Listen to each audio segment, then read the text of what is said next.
Hello everyone and welcome. I am Yağmur Civan Uyanık and I am the Administrative Assistant at Koç Research Center for Anatolian Civilizations. Thank you for joining us for our monthly webinar meeting. Title of the talk is Building New Academic Communities in Women's Gender and Sexuality Studies in the Near East. Today we are hosting Gülşah Şenkol, former ANAMED Post-Doctoral Fellow, as a speaker, and the discussion will be moderated by Mirela Ivanova, who is a cultural and intellectual historian of Byzantium and Central and Eastern Europe. Currently, Ivanova is postdoctoral fellow at ANAMED, where she is focusing on one particular genre, hagiography, and how its production sought to mobilize communities in the late medieval Balkans. Prior to her fellowship at ANAMED, Ivanova was junior research fellow in medieval history at the University of Oxford. She recently joined the Department of History at the University of Sheffield as a lecturer. A Q&A session will follow the talk. You are more than welcome to write your questions into the Q&A button throughout the event. Lastly, I would like to inform you that the microphones and videos of all attendees are turned off automatically and that this event is being recorded. Have a wonderful talk. Thank you, Amor. I'm just going to say a few words about Gülşah before I hand over to her. Thank you all for coming. It's great to virtually see all of you, although unfortunately you can't see each other, unfortunately. Gülşah Şenkol, some of you might know because she was, as mentioned, an ANAMED Post-Doctoral Fellow last year, but she is currently a fellow at the Orient Institute. She works on the history of comparative feminisms and in particular focuses on comparing Egypt and Turkey. And she received a PhD from Ohio State University in 2019. During her PhD and subsequently, she has been a visiting fellow at the University of Madison, Wisconsin, Princeton University, as mentioned, ANAMED, and the Swedish Institute before she found herself where she is today. She's currently working on a book project entitled A Comparative History of Feminism in Egypt and Turkey between 1880 and 1935. Dialogue and difference, and she will tell us a little bit about that project as well as a lot more about everything else that she's been working on since 2019. As Yağmur said, basic housekeeping, please feel free to post your questions in the Q&A. I will take them once the talk is finished. Over to you, Gülşah. Thank you, Mirela. Herkese iyi akşamlar. Good evening, everyone. First, I'd like to thank ANAMED, Chris, Buket, and the power trio of ANAMED. They know themselves, Duygu Naz and Yağmur, for the very kind invitation. It feels good to be back home. And I also would like to thank Mirela for accepting to moderate the session. Actually, the first time I met Mirela was when she was moderating a session at the University of Oxford. And I said, who's that moderator? She's doing a killer job. So when ANAMED finally invited me to give a talk, so the first person I asked was Mirela to moderate. So I think I feel in good hands. Thank you so much, Mirela. And lastly, Professor Ali Yaycıoğlu gave his beautiful, beautiful artwork for the event poster. I'm very grateful for his generosity. Ali Hocam, çok teşekkür ederiz. And thank you everyone for coming tonight. Today I'll talk about a couple of projects that I've developed during the last recent years to contribute to the advancement of women's gender and sexuality studies in the Near East. These projects kind of drew inspiration from my own work. So I'll take a couple of minutes to talk about my own work and just to tell you how my own work have inspired those projects so that you can see that the connection between my work and these projects. So my research focuses on the comparative history of feminism in the Middle East, and especially the links between the Egyptian and Turkish feminist movements that emerged from the Ottoman Empire during the late 19th and early 20th centuries. So I spent 2 years in Turkey, Egypt, and UK for my research. So with the project, I make 2 interventions in the existing scholarship, and these interventions combine comparative and integrative approaches to study 2 Middle Eastern feminist movements that are still understood and studied in isolation from each other. So first of all, I examine how Egyptian and Turkish feminists engage with Islam, feminism, and reform by comparatively analyzing the patterns and distinct phases that define their engagements. And secondly, my work examines the regional interaction between Egyptian and Ottoman, later Turkish feminism And it maps how feminists in Egypt and Turkey drew from each other's networks, languages, and ideas to navigate the headwinds of two very different societies. So at the end of the day, this is not like a comparative history of feminism in Italy and France, right?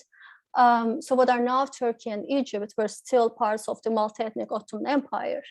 The main center of Turkish language cultural production was Istanbul, while the main center of Arabic cultural production was Cairo. And the feminist movements of the region developed accordingly. So my work kind of like elucidates the connections between the two centers to reveal that the discourses of Turkish and feminist movements did not develop in isolation from each other. So I discuss these two interventions more in detail in my article that is just published from the Journal of Middle East Women's History in November. So if there's anyone who'd like to read, I would be happy to send a copy. Just send me an email. It's a very short article, but that one that encapsulates my vision for the field of women's and gender history in the Near East. Excuse me. So as I suggest in that article in particular, and in my work in general, these two interventions, this a combination of comparative and integrative approaches, they hold a great promise for our understanding of the complexity of the development of Middle Eastern feminisms. So drawing on my work, as well as those methodological approaches that inform my work that I just mentioned, I started thinking more and more about the development of women's and gender studies in the Near East during the last decades and the future directions that the field might take. So obviously there has been a lot of progress, and I mean, the field has grown tremendously since 1980s, but there's still room for growth. So I would like to talk a little bit about what I mean by this room for growth. So first of all the historiography in Middle Eastern women's history has developed rapidly during the last decades. Comparative women's history in the Middle East has been quite limited. I mean, also for obvious reasons. There's a challenge of mastering multiple research languages like Arabic, Ottoman Turkish, Greek, and Armenian. And there's this problem of like combining, like mastering multiple regional literatures too, as well as languages, and then combining the data into a full comprehensive analysis. And there's also like more practical reasons, such as the difficulty of securing funding, for example, for research in multiple regions. For example, it's even very difficult for a scholar who's working in Turkey to receive funding and go to a MESA conference, for example, that meets in US yearly, right? So let alone, you know, getting a one-year sabbatical off to conduct like multi-regional archival research. But as a result, at least for the disciplines that I'm more familiar with, such as like literature and history, the scholarly literatures in women's and gender studies in Ottoman and Turkish milieu and the Arab and the Balkan worlds were kept segregated from each other. So we need a kind of like a greater analysis, kind of like more collaborative work to minimize that segregation, that gap in literature. But I was talking to Holly Schiffer from the University of Chicago. She's my kind of role model, one of my role models. So we talked about this at the University of Chicago years ago, and then she mentioned the same thing during the Mapping Gender in the Near East workshop, which I'll talk about in a bit. So she said, you know, there's another segregation in literature that kind of like requires patching. And she said, I'm quoting her, she said like there are two kinds of intellectual access. So one of them is kind of contained within the boundaries of the Ottoman Empire. So Ottoman Turkish, Armenian, Greek, Ladino, Kurdish to some extent, and Arabophone context. So we have that intellectual world. And then there's this other intellectual world, which she calls the Turco-Iranian intellectual world that extends into Central Asia. And oftentimes, she says, works on these two kind of like areas of intellectual life seem to be not well integrated in the literature. So she suggests it will be extremely valuable to see kind of like a greater presence of discussion of Iran and Iranian intellectual life and social life within the field of Ottoman and Turkish history. So as you can see, there's a lot of room for synthesis in the scholarship, and not only between the Ottomans and the Balkan and the Arab worlds, but also between these two intellectual axes that Holly Schisler mentioned. So secondly, the second room, let's say, is sort of related to the first one, and which is about the language barrier. I mean, much of the scholarship on Ottoman and Turkish women have been published in Turkish, and there with comparatively little yet is in English. So in contrast, many leading scholars writing of women in the Arab world, they also publish in English. So while some of them engage Arabic, sources or Arabic language scholarship in a very productive way, they do not always kind of like have the training to read the studies in Turkish. So there's this language barrier that kind of like blocks the progress in the scholarship. And in recent years, for example, some of the works for my field, especially, some of the works on Egyptian feminism written by phenomenal scholars like Margot Badran or Marilyn Booth, they have been translated into Arabic. I think American University in Cairo Press, they do a great job translating those sources into English, those books into English. But that progress has been relatively slow within the Turkish context. And also, for example, I know that Women and Memory Forum in Egypt, they are doing an amazing job. They receive funding and then they translate, for example, memoirs of Egyptian feminists from Arabic to English, right? But Women and Memory Forum in Istanbul, they receive funding, but they have to use it to transcribe the sources from Ottoman Turkish to modern Turkish first. So they do not have funding left, basically, to make translate them from modern Turkish to English. So there's kind of like still room for growth in that sense. So we are dealing with, all the, you can see from our offices, wherever we are in the world. Mirela, can you hear me? Yes, you cut out. There's also a little bit of a problem with your microphone because it keeps touching your blouse, and so there's a bit of a noise, but it's okay as long as you're not touching it. Be careful. Okay. Where did I cut off to? I'm back online. Okay. So we're all dealing with these problems from the corners of our homes or our offices, as I mentioned, wherever we are. And also, obviously, pandemic also did not help with that kind of like isolation. So scholars living and working, such as like in Chicago, Salonika, Berlin, Cairo, Istanbul, Mardin, focus on a wide range of topics that constitute women's and gender and sexuality studies in the Near East, but we cannot always follow each other's work effectively. Or even if we can, it takes a lot of, intellectual energy to follow each other's work. Or it takes a lot of like scrolling down on Twitter or academia. It takes a lot of energy, let's say. And that is if we are tech savvy. And also like, if you're a junior scholar, for example, you got a job, a tenure track job in US. So in North Dakota, say. So most probably you're the only person working on the Middle East in that specific department. Or if you work in Manisa, Mardin, Diyarbakir, it might take a bit of effort to get connected to those network of scholars for whom these kind of connections might be like easier to accomplish for obvious reasons. I'm not making like a center periphery dichotomy here, but I'm just stating the obvious. So finally, there's also this lack of interdisciplinary collaboration and intergenerational collaboration between scholars coming from different generations, like between junior and senior scholars. First, about interdisciplinary collaboration. So, for example, like we all focus on, let's say, feminism in the 1980s in Turkey, right? So like literacy specialists, historians, political scientists, anthropologists. So we all ask different questions. We study the similar topic, ask different questions. We employ different methodological methods. So as a result, we get different answers. So it might make sense to just come together and just initiate a more interdisciplinary collaborative work to kind of like talk to each other.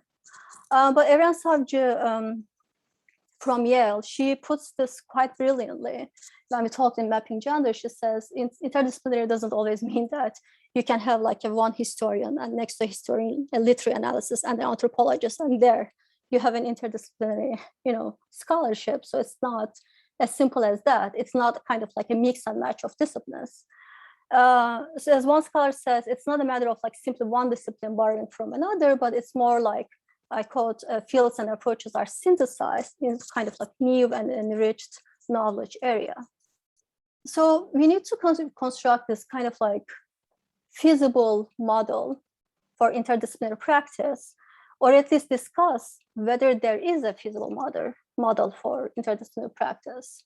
And lastly, as I mentioned, the field also suffers from these generational gaps. Like there are very few platforms that kind of bring together the junior and the senior scholars to kind of learn from each other, let's say. So despite the fact that many talented scholars work on issues related, in this field related to studies in women's gender and sexuality studies across the former Ottoman provinces, as well as modern Turkey, there has been rarely, academic platforms enabling scholars to focus specifically on their shared area of research. So resulting from this lack of communication that I just fleshed out to you,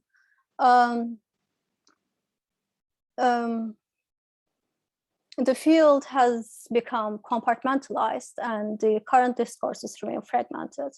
So we need to develop this kind of like collaborative, integrative, synthesizing, as Holly Schuster calls it, boundary crossing and comparative focused scholarship. So in 2019, I'll share my screen now, I conceived of 2 complementary projects that kind of like shed light on some of the issues that I just discussed and just shared with you. So the first one was Mapping Gender in the Near East project. And the second one was a K24 Dossier on the past, present, and future of women's gender and sexuality studies in Turkey. So I'll just share my screen quickly here. Mirela, is my voice fine now? Yes, fine. Okay. Yeah, you sound good. Okay.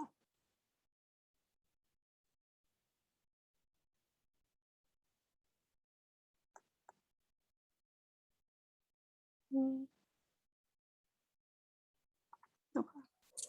This was the beautiful artwork that Ali Arjola has kindly gave us on the right. This is the logo of Mapping Gender in the Near East. So I was in 2019, I had a postdoctoral fellowship from ANAMED. And while pursuing this, the fellowship, I thought about this organizing an international and interdisciplinary workshop to kind of discuss those issues that I mentioned in a more like a common platform. So the conceptual, framework was ready, and the list of speakers were ready. We had a date. We put it on ANAMED's, big calendar for those who know about it in Duygu's room. But the last thing I remember was I was at Divan, which is kind of like the upper floor of Merkezhan at ANAMED. So I was kind of writing, how many people will come for the workshop. I was making kind of like a budget. It feels like kind of like, arranging planning a wedding or something. Where they will stay, where they will eat, what they will eat, So I was preparing a budget to give to our director, Christopher Oswald. But little did I know back then. So the pandemic happened. So we couldn't hold Mapping Gender.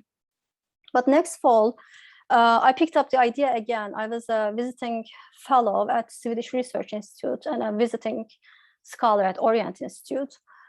So the idea found support from Orient Institute, Swigender, in collaboration with ANAMED and the Swedish Research Institute. So all 4 institutes kind of like came together and backed up the idea, which was, I'm really grateful for that. And IPC Mercator, the Istanbul Policy Center Mercator at Sabancı University, thankfully they supported the project, and I'm really grateful for their support. So we finally held together we convened the Mapping Gender in the Near East workshop to discuss the comparative state of the field in women's gender and sexuality studies in the Near East.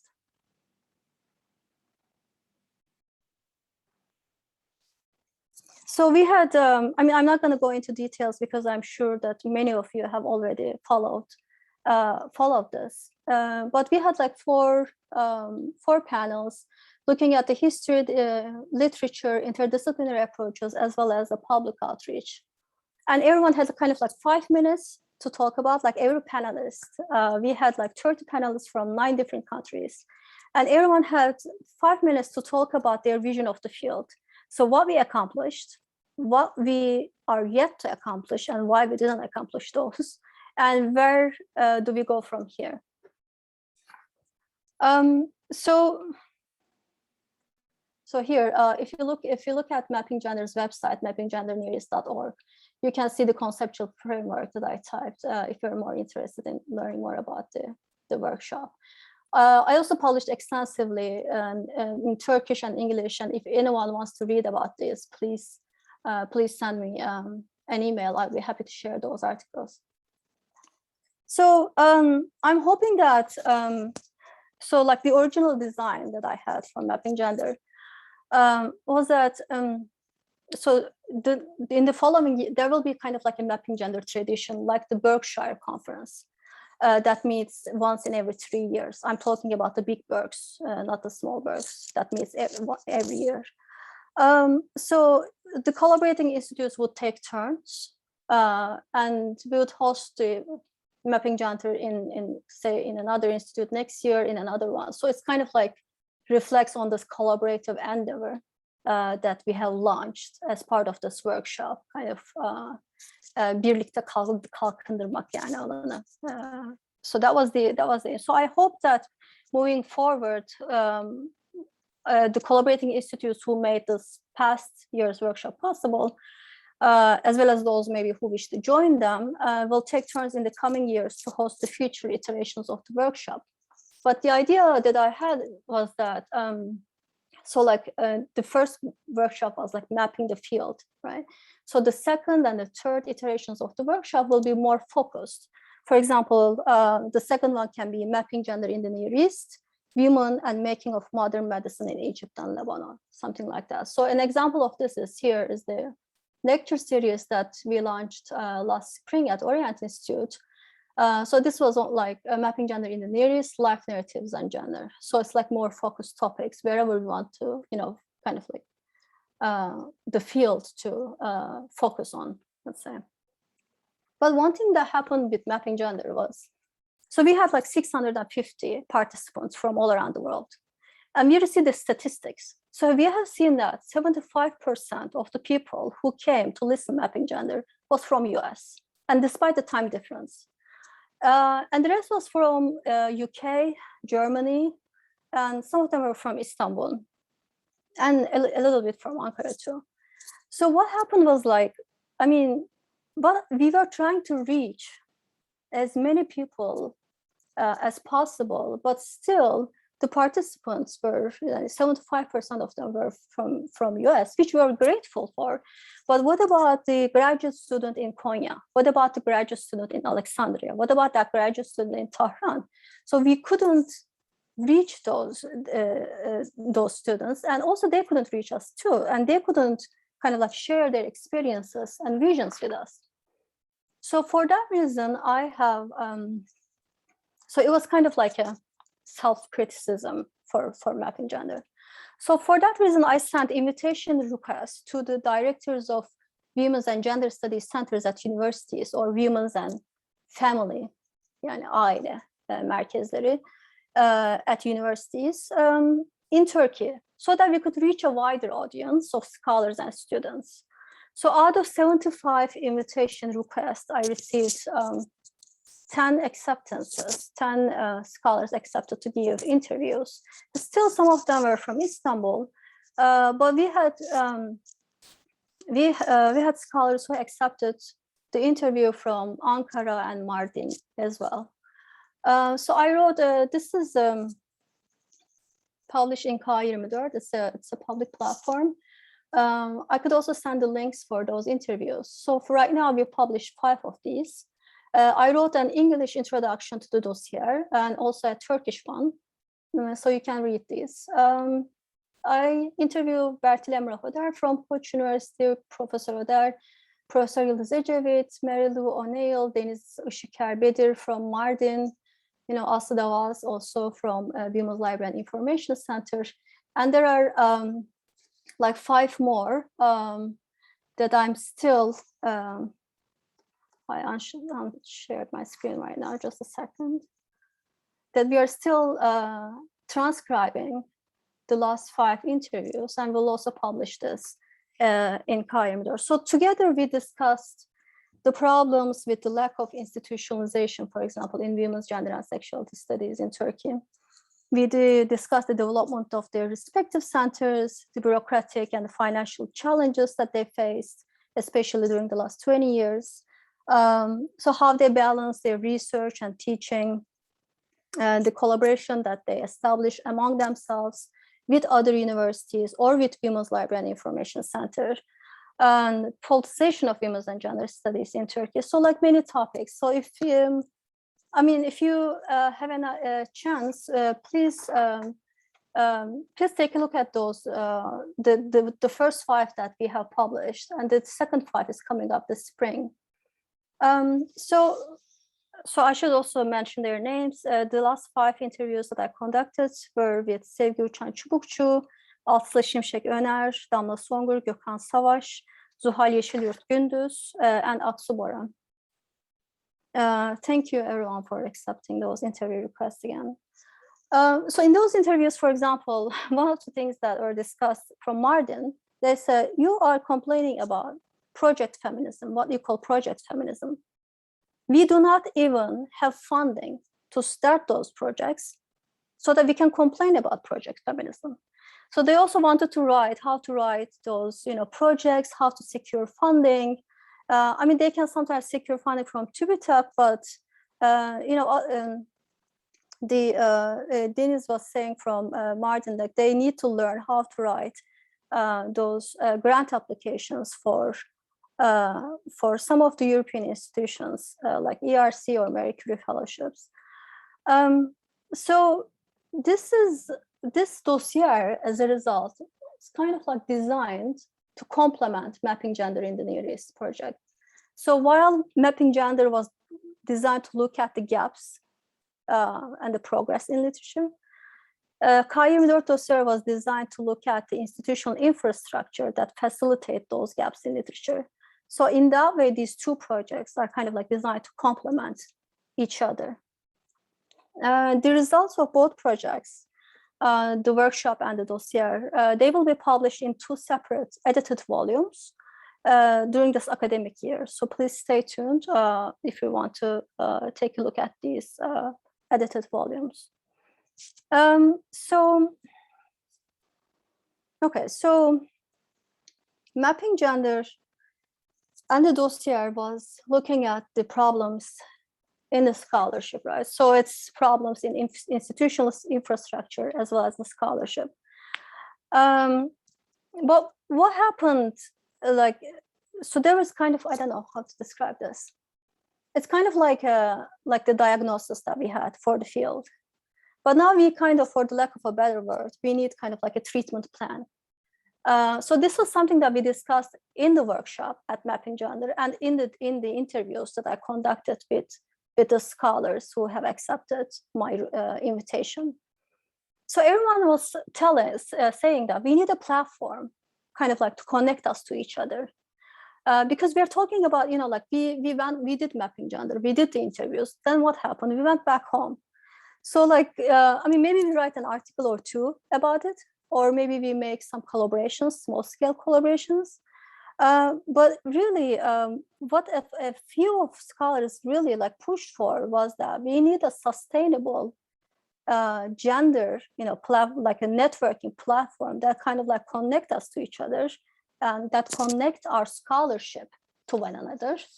A platform where we kind of share our ideas, share our sources, where we think together, where we collaborate, where we produce together, where we complain together, or where we find kind of like common solutions to our common problems together. So now comes the culmination of these two projects.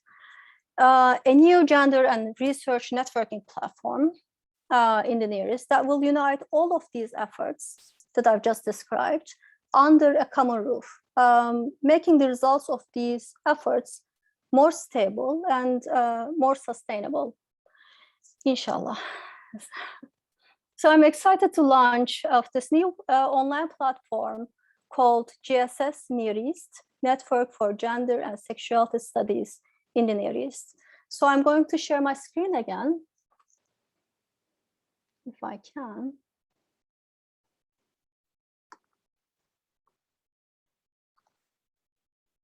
Just a second.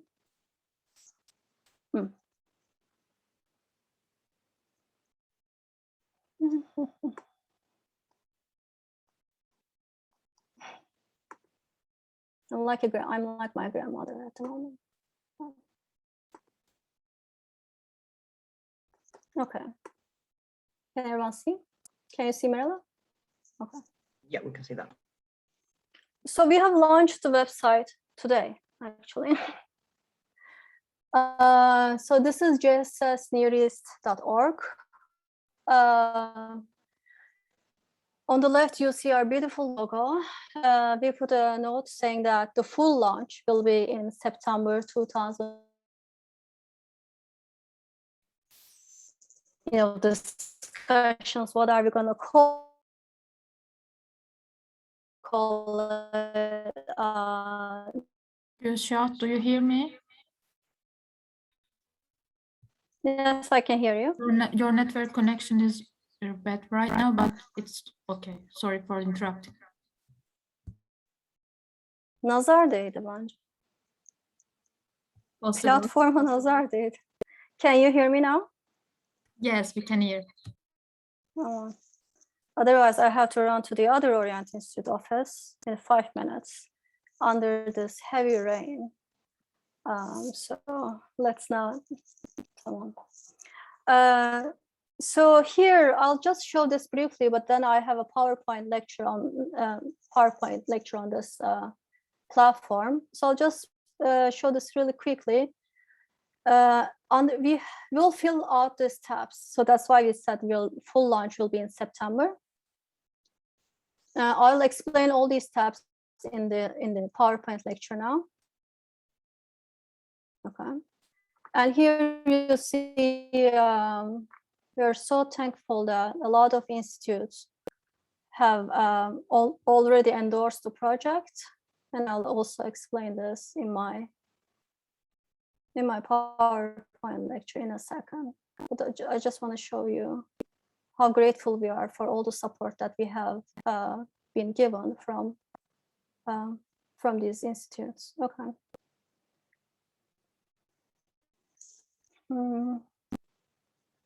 So I'll close this.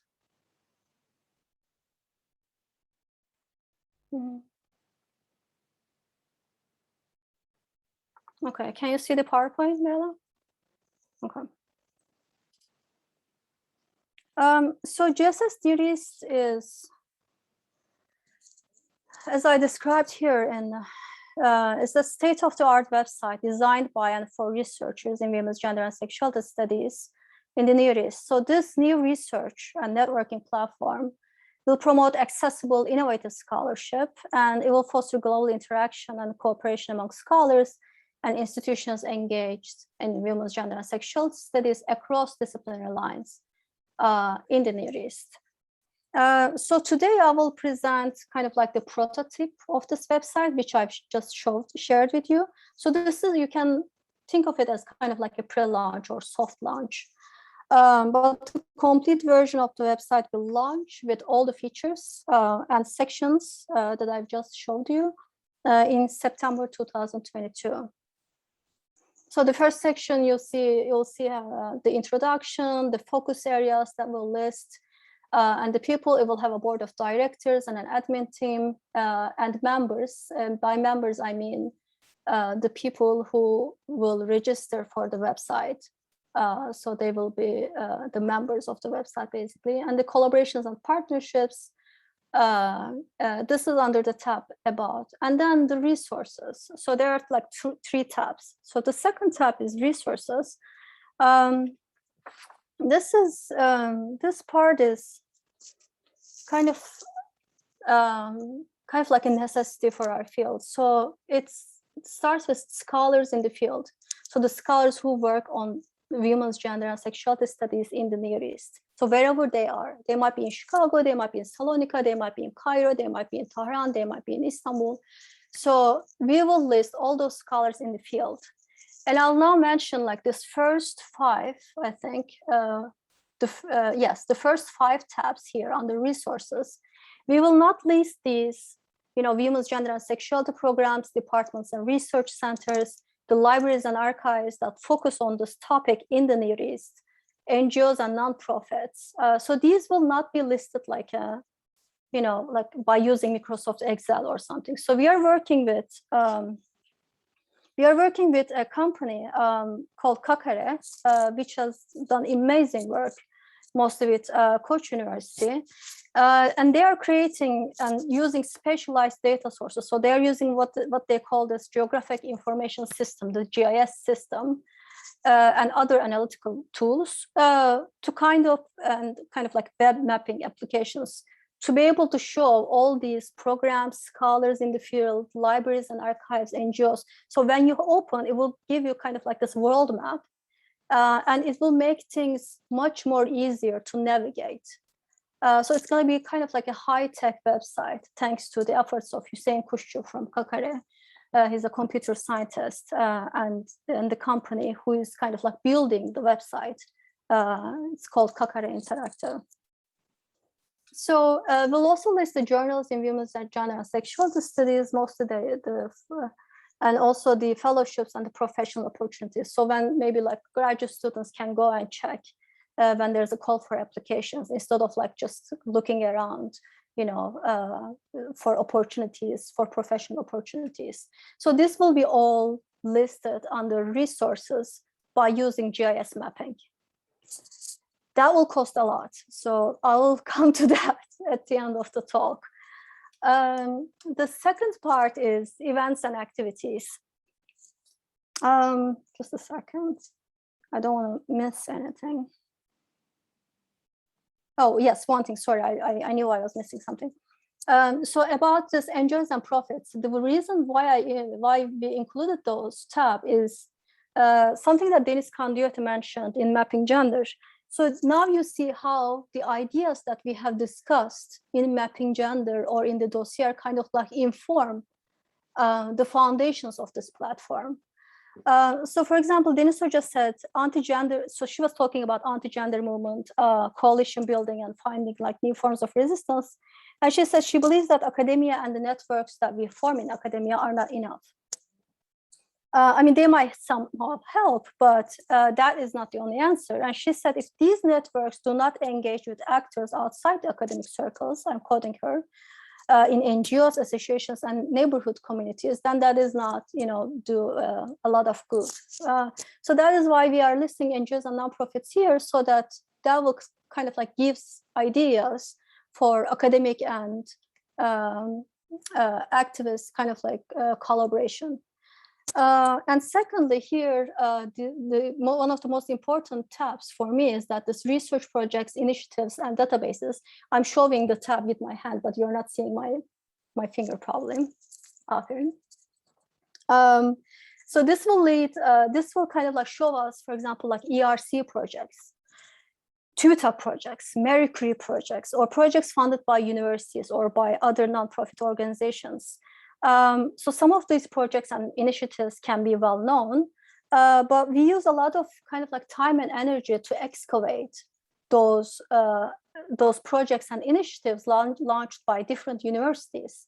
For example, just to give you a quick example, my colleagues, who are doing an amazing job, Lerna Ekmekçioğlu and Melissa Bilay. So we all are familiar with their work on excavating Armenian feminism.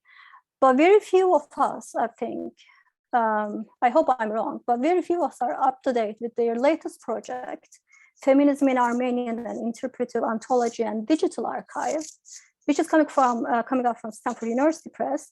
And they're launching at the moment a digital humanities platform, a documentary website that will act as a repository archive of the Armenian feminist writers, published and unpublished work. So, for example, like a digital archive such as this they have been working on. So unless you have listened to the Zoom talk that they gave at, I think, UC Santa Barbara or something a couple of months ago, it's very difficult to keep up to date with those information. So, for example, like once they launch, we can also like include that project or that initiative, for example, under this tab. So it just makes things easier to facilitate research for scholars, junior scholars and senior scholars alike, let's say. Okay, so there will be also like, so as I said, this section will be done with JS mapping. And there will be also a section on events and activities. So we'll have essays. So mostly by invitation based. I mean, we'll talk about the details, but I'm just kind of like giving you this kind of like the prototype of the website at the moment. We'll have interviews reflecting on debates in the field and other public matters like relevant to scholarship in women's gender and sexuality studies in the Near East. I mean, I was thinking these essays and interviews will be maybe like invitation based only, but that decision also depends on the curator of each section. So we'll have one curator for each section. There will be there will be a section on interdisciplinary scholarly exchanges. And by that, I mean, you can think of kind of like a round table, but there will be kind of like a single topic, say reproductive rights in the Near East, right? So we'll invite one scholar to write an original essay. This is modeled on the blog SSRC Immanent Frame, which I follow and really like their work. A lot of platforms and other research blogs are also doing this. So we will invite one scholar, say, to talk about reproductive rights in the Near East, and then they will write the original essay, and the two other scholars, maybe often from different disciplines, can respond to that essay, and then we'll publish this kind of like interdisciplinary intellectual exchange on that single topic under this tab. And same with the book platform. So if someone publishes a book, like a recent book, for example, Evren Savcı published a phenomenal book from Yale University, the book, I think, is published from Duke University Press, if I'm not mistaken.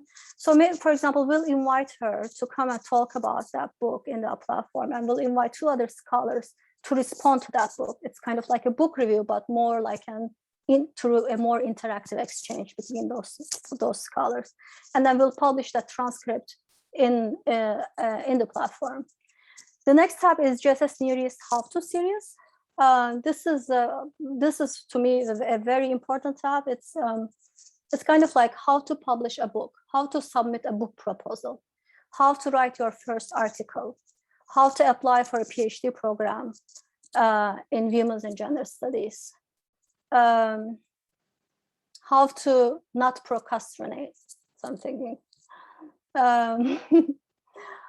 So it's basically kind of channeled more towards graduate students or new faculty like junior scholars, so that we give them a platform to interact with more senior scholars who have, like passed from those roads and who have maybe like have some suggestions for us, for example. So the other one will have a podcast and lecture series, I hope. And this doesn't, I know that this is an exhaustive list, but do not, please think that this will be organized like every year. For example, 1 year we'll do the podcast series, whoever volunteers to create that podcast series that year. And the next year, that can be like a lecture series. So it will just, depending on the budget, depending on if it's a volunteer work, depending on the availability of the person who creates those sessions. So we'll just adapt to the circumstances, as we always do. And the last one will be GSSNearest annual colloquium. I'm hoping that this will kind of like start the academic year in September with like 2 or 3 scholars on a certain topic each year. And also like biennial or triennial, depending on the funding, meeting and workshop of the platform itself. Kind of like the NEHT does, Environmental Historians of the Ottoman Empire and Modern Turkey does. So they have their own workshop too that meets every single year or once in every 2 years. So it's kind of like that. The last tab the platform will have is called GSSNearestBridges Forum. So this is, you can think of it like a Reddit forum, but for scholars.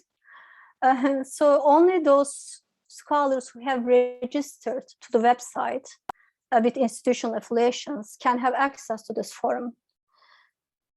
And the reason for that is that, for example, after mapping gender, I was talking with Professor Janet Eferi from UC Santa Barbara, and she said, like, I have this project, the survey project on sex, marriage, and religion in Middle East, Egypt, Iran, Pakistan, Palestine, Tunisia, and Turkey. So it's a phenomenal project. But they need collaborations from the region.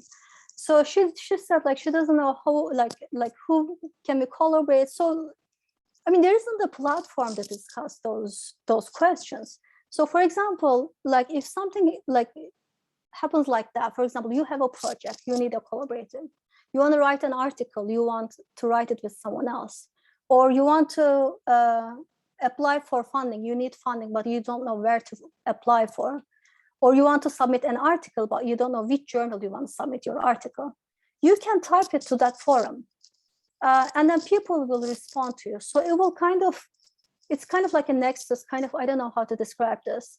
It's kind of like a circuit that brings all those scholars together. Like, it's kind of like just feminist Reddit forum, let's say. We should have called this feminist Reddit forum, but this sounds more academic. So GSSNearestBridges Forum is its name. So hopefully that will give us that kind of like platform to connect with each other. Just one last example.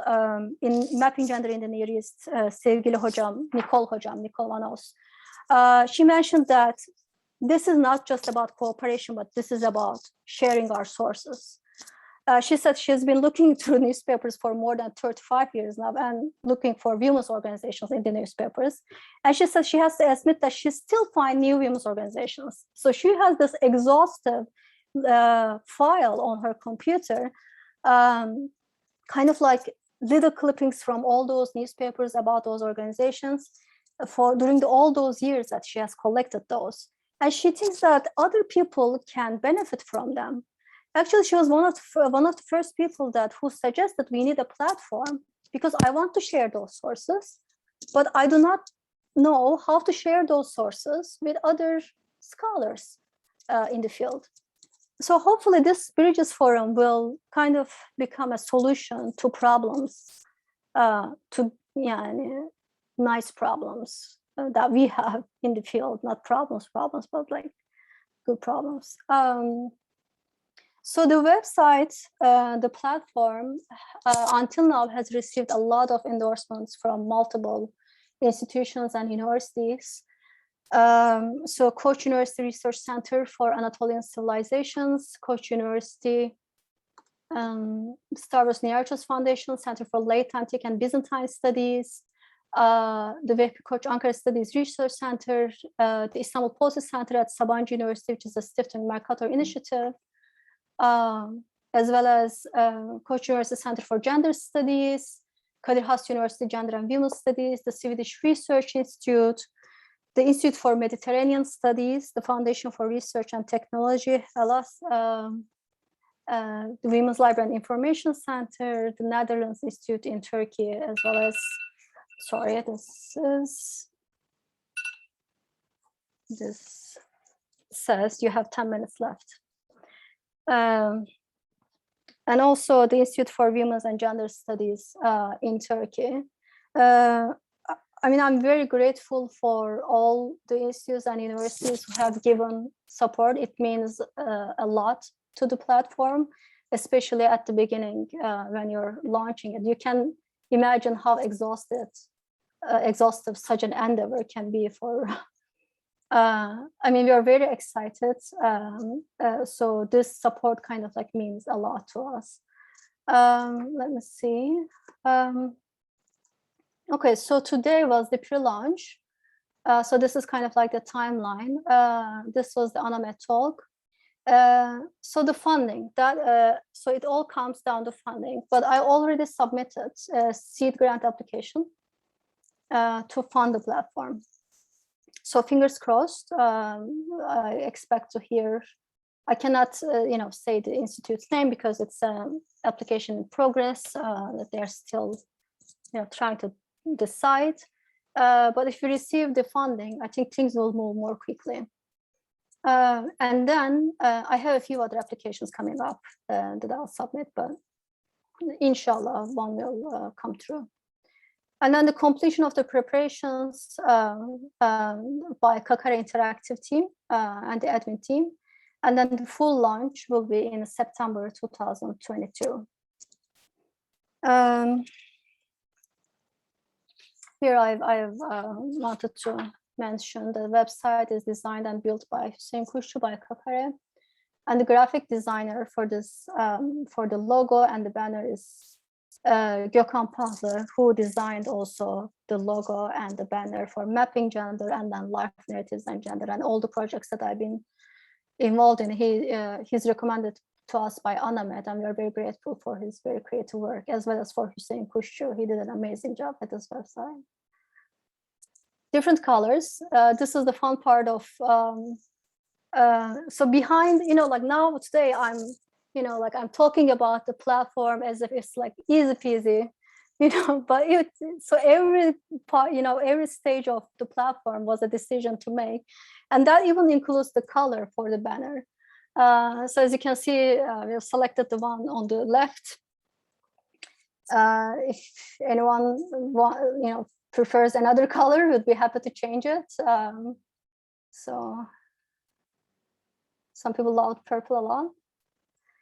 So the channels, I'll establish them today. The Twitter, Instagram, and the platform will also have its YouTube channel. They're all GSSNearest, at GSSNearest, so it's very easy. But we have established the email. So the email is active at the moment. So if you have any suggestions, if you have any questions, we would love to hear from you. So you may email info@gssnearest.org. So I'll just leave this a little bit if anyone wants to note it down. So please just send us an email. We'd love to hear from you. If you have any suggestions about the platform, just to make it stronger, that would be lovely. So we could have, I was talking to Mirela today over coffee in sort of like more relaxed way, as opposed to, now giving a talk in ANAMED. But so I said, we could have, announced the platform after the full launch in September, right? So we could have said, we had a baby, So people might say, why didn't you tell us you're pregnant? So we kind of wanted to say that we are pregnant to this platform at the moment. Because so that, first of all, that kind of like solidarity at the beginning of dayanışma is very important for us. And because of that kind of like brainstorming sessions with the institutes and universities, for example, who have given us a lot of support, the platform is sort of, expands and grows. And just to give you an example, for example, while we were talking with Gabon and also the Netherlands Research Institute, they suggested, so why don't you include gender and sexuality studies in the Byzantine period? So that was very important to us. So now that the platform is expanding to include the Byzantine, so it's kind of like, there's kind of like a horizontal and vertical kind of like synthesis that's happening. So we now decided to kind of include the Byzantine period, the gender and sexuality studies in the Byzantine period, so that we can also look at those connections.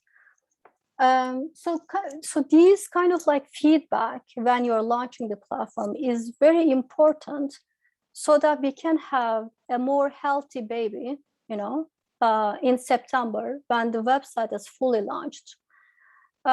So thank you so much. Please, if anyone has any questions, again, please shoot us an email. We'd love to hear your feedback. And that will be the end of my talk, really. Thank you so much, Gülşah. Thanks for taking us on that journey through your work and your various projects. I've got loads of questions, but I'll ask you a question just to get us started and to give everybody a chance to ask their own questions in the Q&A. I see we're sort of starting to get questions coming through. Please, everybody, feel free to. I just have a quick question about language. I mean, I thought it was really interesting the way that you talked about the difference between the Mapping Gender conference, which had an overwhelmingly kind of Western American Anglophone attendance base. And so your attempt to sort of remedy that by doing these interviews sounds really fascinating. But of course, you did those interviews, I assume, in Turkish. And so there is this kind of very basic practical language barrier. So how do you get people to speak to each other? Do you intend to have kind of multilingual events on the one hand, or translate things yourself? And that's the very sort of boring practical question, but there is a slightly kind of higher level question here, which is, does gender and sexuality studies mean the same thing in these different languages? Do these concepts kind of translate meaningfully, do you think?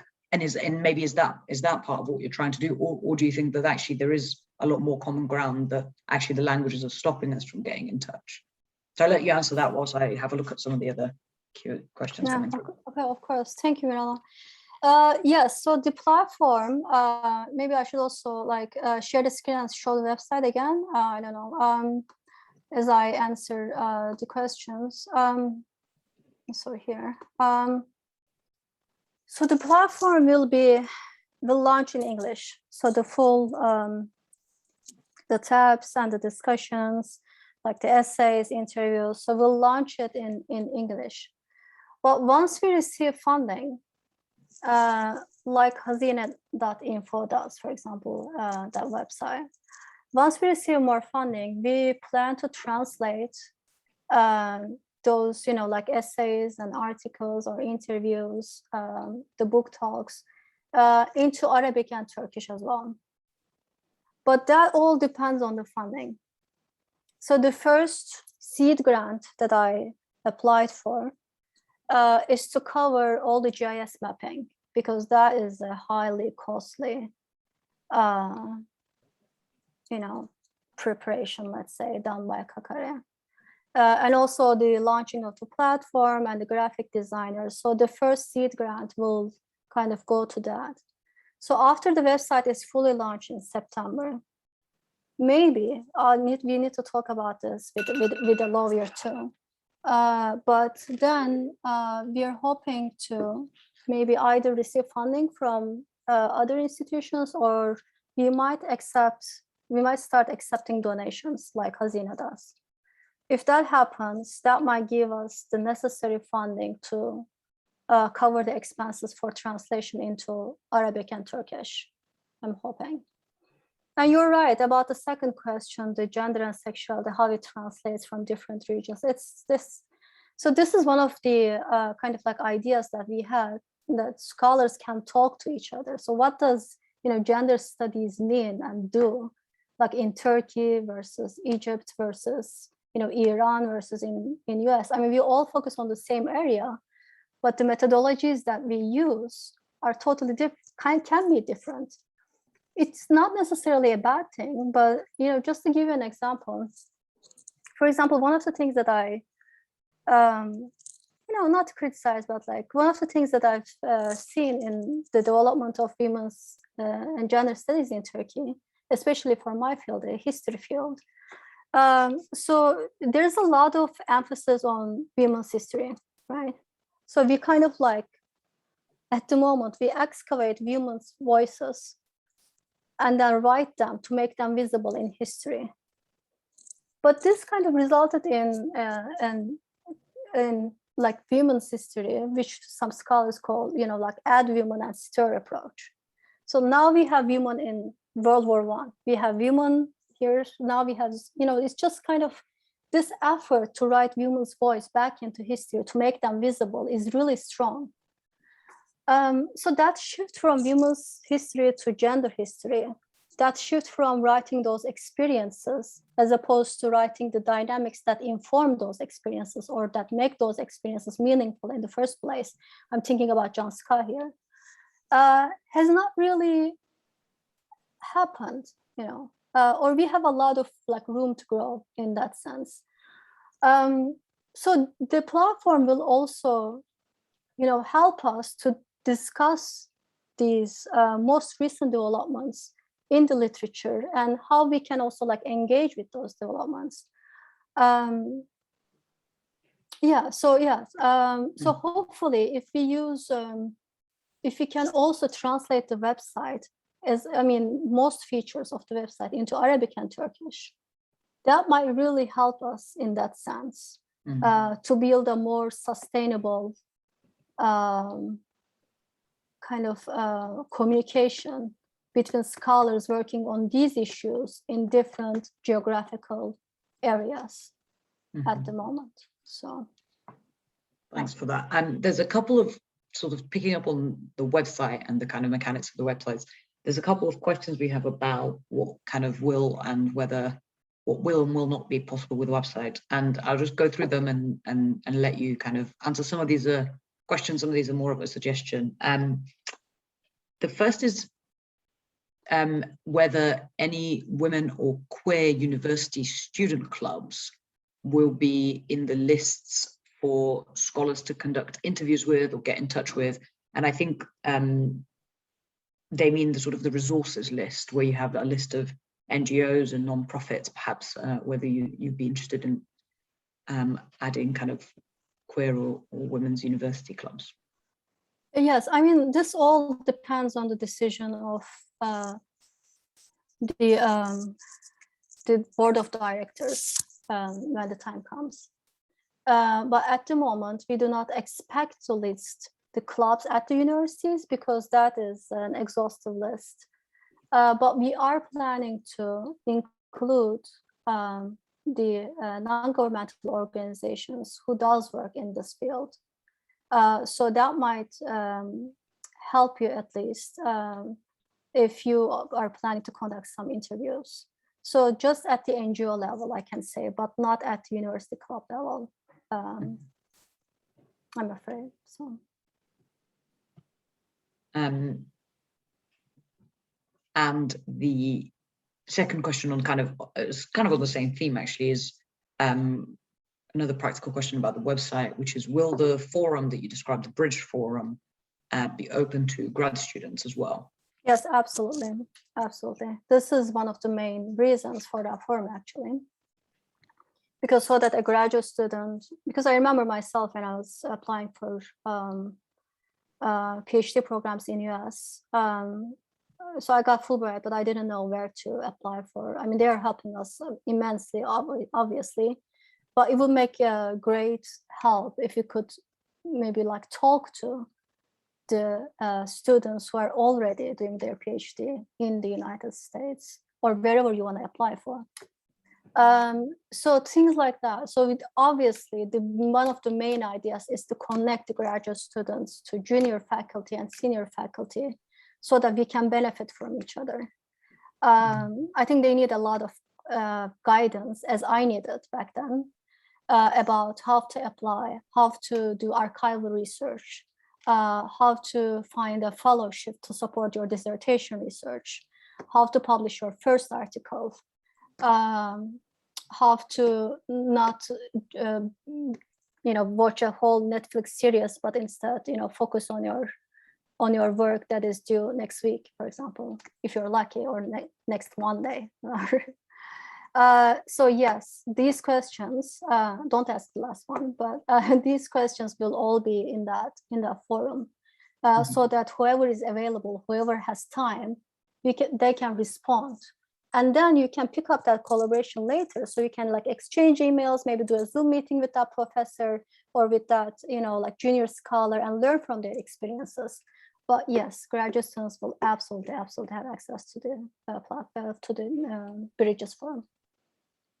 I have a sort of follow-up practical question, which is, I guess, this is a lot of the website is about mapping and putting things on maps. What's the map of the Near East? What's the Near East for you? What's included? What's excluded? Where does it start and kind of and end? And again, I mean, maybe there's a sort of boring practical question here, and there is a slightly more intellectual level of, what is it that unites this world that you study? Is it a kind of is it the Ottoman Empire that is making this world cohesive? If you do introduce Byzantium or the modern world, is the Near East still a kind of meaningful concept? But you can just answer the very practical question if you want. The second one might be a bit too long. Yeah, we got that question a lot actually. So this is very, and we talked about this a lot. So should it be like Middle East and North Africa, or should it be Near East, or for mapping gender too? Actually, it started in mapping gender, or should it be like Mediterranean? Mediterranean is too long. Middle East and North Africa doesn't really cover the Balkans. So I was checking a couple of websites like University of Chicago and Princeton, and they were suggesting kind of like Near East is the most encompassing term. So for example, like University of Chicago said, so it's like from Nile to Oxus to Danube, and in this region, it embraces like North Africa and Islamic Spain, as well as Central Asia and the Balkans.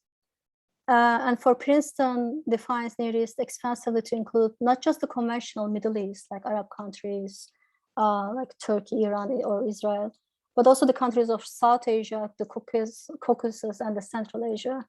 So we decided to go with the term Near East for the platform. And also there's a practical reason. When you do a Google search for Middle East, the first thing that comes up is a report on women and gender in the Middle East and North Africa. So we didn't want to be like confused with that.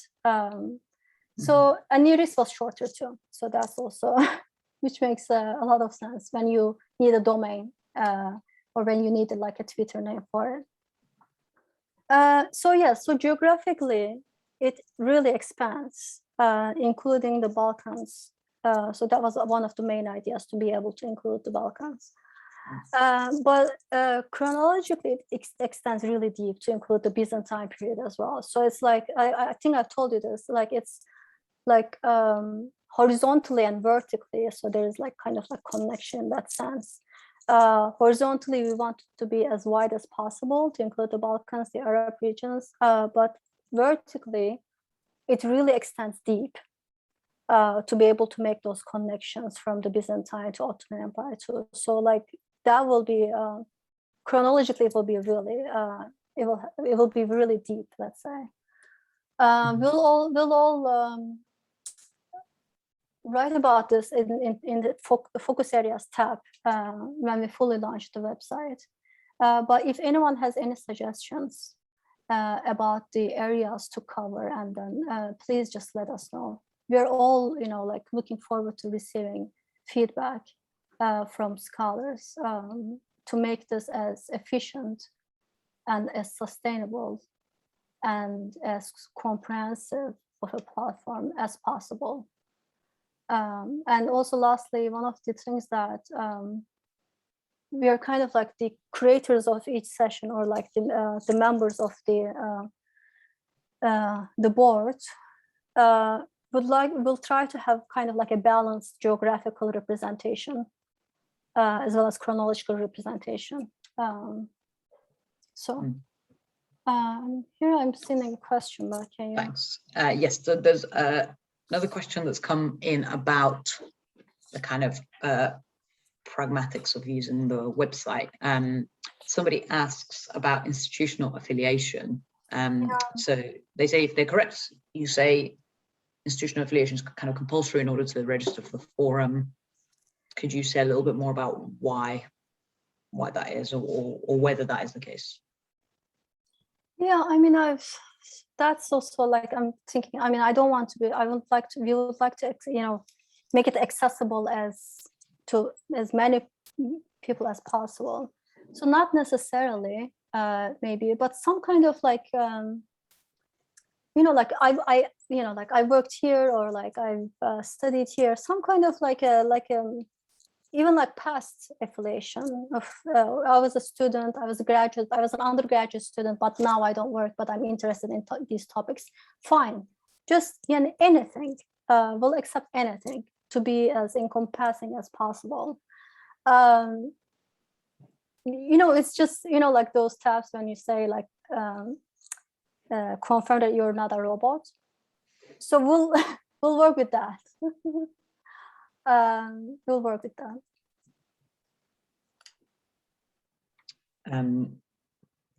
Great. Okay, so basically you just want to avoid any robots and Russian spies, etc.